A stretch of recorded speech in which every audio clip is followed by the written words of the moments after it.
Hello and welcome to this special interview series on Nourishing Knowledge, the power of food as medicine. I'm Wanda Malhotra, lifestyle journalist and CEO of Crunchy Mama Box, a platform promoting conscious living.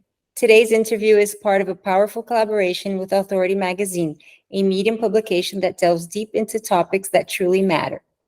And today, we will have the pleasure of speaking with Kristi Stuart, an award-winning entrepreneur and founder of Inner Wellth supplements. With a deep love of science, wellness, and women's health, she's on a mission to share empowering knowledge about the female body. As a trusted fitness, hormone, and nutrition expert, Kristi formulates products that work, backed by solid science and beloved by thousands of women across North America. This video is a special follow-up to the written interview previously published. For a deeper dive into the complete conversation, follow my column to read the full interview. And join us now for an exclusive interview with Kristi Stuart. Hi, Kristi. Thank you so much for doing this with us. Hi, Wanda. Thank you for having me. I'm excited to be here. So, can you share your personal approach to maintaining a balanced and nutritious diet in your own life? And what foods or dietary habits do you prioritize to stay healthy and vibrant? Excellent. Yes. So my number one food hack is protein. So as you age, your body, you can't eat the way you used to. You can't, when you're 40, I'm 43. When you're 43, you can't eat the way you did when you were 23.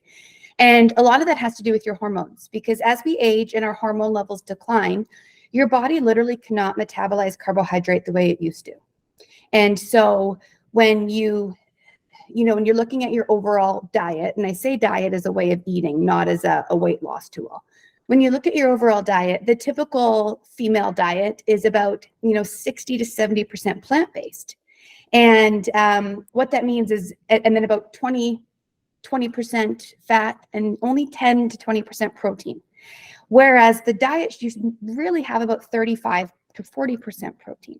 And so if you were just to take away, so my breakfast, I used to be a huge, I'd have oatmeal and I would have blueberries and I would just think, man, oh man, I'm so healthy. I'm doing all this heart healthy stuff. And then, you realize that there's no protein in that. And so you're hungry in a few hours. And all you have to do is then change your breakfast. And I like to include now about 40 grams of protein at my breakfast. All the science has shown that if you want to change your body composition, so if you're looking to gain more muscle and lose fat, you really need to have about 35 to 40 grams of protein at your breakfast. So I'll do that, whether that's in a protein smoothie, whether that is, cottage cheese with fruit. And I'm not talking like a quarter cup of cottage cheese. I'm talking like a cup and a quarter of cottage cheese. So yeah, so I lead every meal. I lead every meal with protein.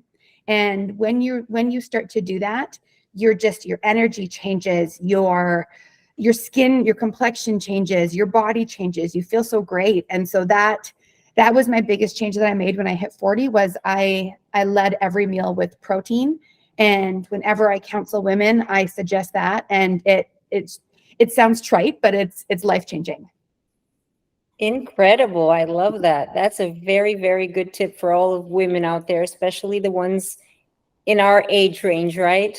Yes. And women are so scared to eat protein because you think, there's that misconception that they're going to get big and bulky, and it's just not going to happen. And so, I have that push and pull with a lot of my clients of they're like, well, are you sure I should be eating, I try to get them to eat 100 grams of protein a day. And it's mind-blowing for a lot of them. So I'm like, just trust me. And after a week, they're like, wow, everything has changed. So yeah, it's great knowledge to have. And you almost have to trick your mind into saying, it's okay. I can, a cup and a quarter of cottage cheese. What? But I'm like, just do it. Just try it. I will try that for sure.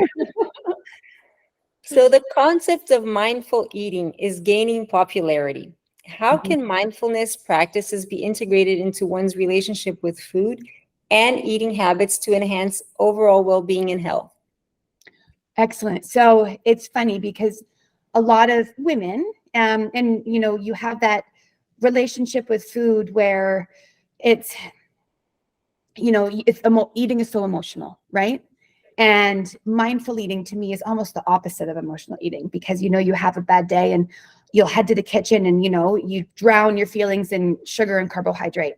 And mindful eating is the exact opposite. And it's very much, eating with your eyes. And when you put your plate in front of you, like looking, oh, look at all the fiber, like look at in these leafy greens, all the vitamin K that's going to help prevent heart disease, and all this protein that's going to give me energy, and just really looking at the meal and appreciating that you're fueling your body right now with this food, and chewing your food more and enjoying it. And when you look at it as a food, as something good for your body, then in my opinion, you're more likely to take the time to chew and enjoy and really appreciate your food, rather than feel guilty or, food is the enemy. Food is like the greatest thing you can, you die without food, but food is the greatest benefit you can give for your body.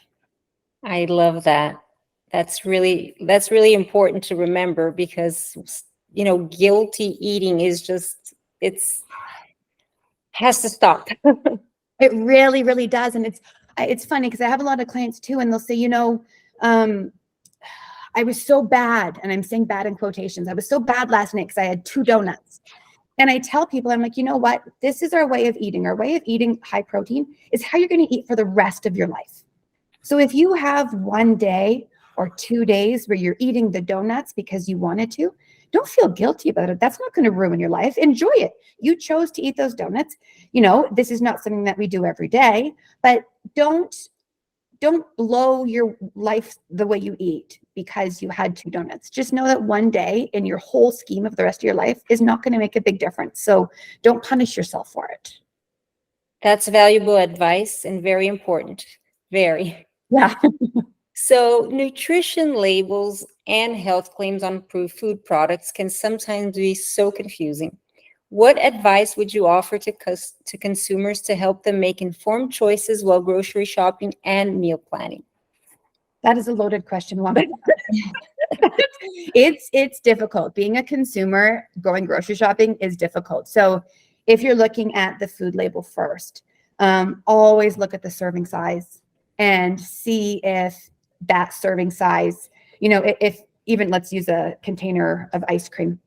If the serving size is a 1/4 cup, is that reasonable for you? And I'm not to say that you shouldn't get the ice cream, but just to acknowledge that, okay, well, if the 1/4 cup has, this kind of calories, this fat, this whatever, am I going to eat a 1/4 or am I going to eat a 1/2? And that's okay if you eat a 1/2 cup, but just realize what the serving size is. It's very important. When I talk about protein a lot for my clients, there's a lot of products out there that claim themselves to be high protein, and they're a lot more expensive. And the majority of those products, frankly, are not high protein. And how you determine that is when you look at a label, you want to look at the grams of protein per calories, and the grams of protein should be 30%. And if it's not 30% for the serving, it's not a high protein food, so don't waste your money. And one more thing about that is, when you're looking at, back to high protein, when you look at like a Greek yogurt versus a packaged, chips that are high protein chips, the biggest bang for your buck is always the food that the closest to whole food. That's very important as well, because you need to eat the real food, the whole food, not just packaged whatever you're buying. Exactly. I love that. So many individuals are embracing plant-based diets for health and environmental reasons. Mm-hmm. What are the key considerations for someone looking to transition to a more plant-centric diet, and how can they ensure they still receive all the necessary nutrients? So that is a tricky one, because now I need to preface this with, I'm speaking purely from science here without any judgment to animal or plant-based eating. And I agree that it is nice to be plant-based. But one thing that plant-based eaters need to really be aware of is the amino acid concentration of their food. So for example, when you compare the protein in a piece of chicken versus the protein in quinoa, in order to get the same amount of protein in one piece of chicken, you need to eat 6 cups of quinoa. That's a lot. Like, that's a lot of food. That's a lot of calories. And that is just because the amino acid composition in animal protein is a lot closer to what our body needs. And so for people who are doing plant-based, you really have to be careful, or not careful, cognizant of ensuring that you are getting the highest quality proteins, and not to plug my products, but an essential amino acid supplement is really important for vegan and plant-based eaters, because you need to ensure that they're called essential amino acids because you need them. They're essential. Your body can't make them. And they're important for everything from immunity to neurotransmitter production to muscle to enzymes. And so if you're in plant-based, they're harder to get with plants. So you want to make sure that you really are supporting your body. And I recommend most people, whether it's my product or another essential amino acid product, even if you try it, if you're a plant-based eater, you will notice you feel infinitely better. Your energy is up. And that's just because you're providing your body with those essential amino acids that they need. So that would be a really key feature for any plant-based eater. Excellent, excellent observations. So you've built a very successful brand around wellness and nutrition. What tips or insights can you share with entrepreneurs or individuals looking to start a business in the wellness nutrition industry? And what key strategies or lessons have you learned along the way? In addition, what were the biggest challenges you faced when you started your own business, and how did you overcome them? Okay, so what advice would I have? So I started before I launched any products, I started sharing knowledge on Instagram, sharing knowledge about so my products are mainly geared. I have a line for everybody and then a line for perimenopausal women. And so I just started to share knowledge of what was happening in your body. So, and women really appreciated that information. So one advice I would say is become an expert in your field and then give that information away for free, because people, they need to trust you and they need to know that you know what you're talking about. So share that information with people, and then they're more likely to come to you when you do launch whatever it is you're launching. You've proven yourself to be a thought leader or a subject matter expert. And so they're more willing to trust you. So that I would give that advice. And I know it's antithetical to give your information away for free, but just do it. Not all of it, but some of it. And then some of the challenges that I faced, man, so everything from, so as a female, perfection is the enemy of good. You're always you want it to be perfect, and it's never going to be perfect. And so I for the first time, I launched, I made my own website. And if you know me, I am, this is not my forte. But you're trying to save money as a startup. And so I built my Shopify site, and it was just horrible. But I launched, and thank goodness, again, this goes back to the initial thing, people trusted me because they probably went on that Shopify site and were like, did a child build this site? But they bought. And then when I was able to afford to pay somebody properly to do the photos, to do it, then I was able to do that. So don't let perfection be the enemy of good. As long as your actual product or service is incredible and you can stand behind it and you know it works. If your website or your photos aren't great, or maybe you don't have a newsletter set up, that's okay. Don't let that hold you back, because there are so many things that, you knock 2 things off the list and 5 more appear. So if you wait to get everything off your list, you're just never going to launch. So perfect your product or service, launch, and then the rest will follow. That's really great advice. Very great advice for whoever is starting now, because we think we need a lot of investment, or we need this, we need that. And you need to start, you need to connect with your audience and go for it. Exactly. Just as Nike coined it well, just do it. Exactly. So, what message or words of wisdom would you like to leave our audience with regarding the incredible potential of food as medicine and its impact on overall health and well-being? There's so much misinformation out there with respect to food. And the biggest piece of advice I could give the audience is try to eat as close to whole foods as possible. That's where all the vitamins and minerals. And as someone who has a supplement company, I'm saying supplement second, eat food first.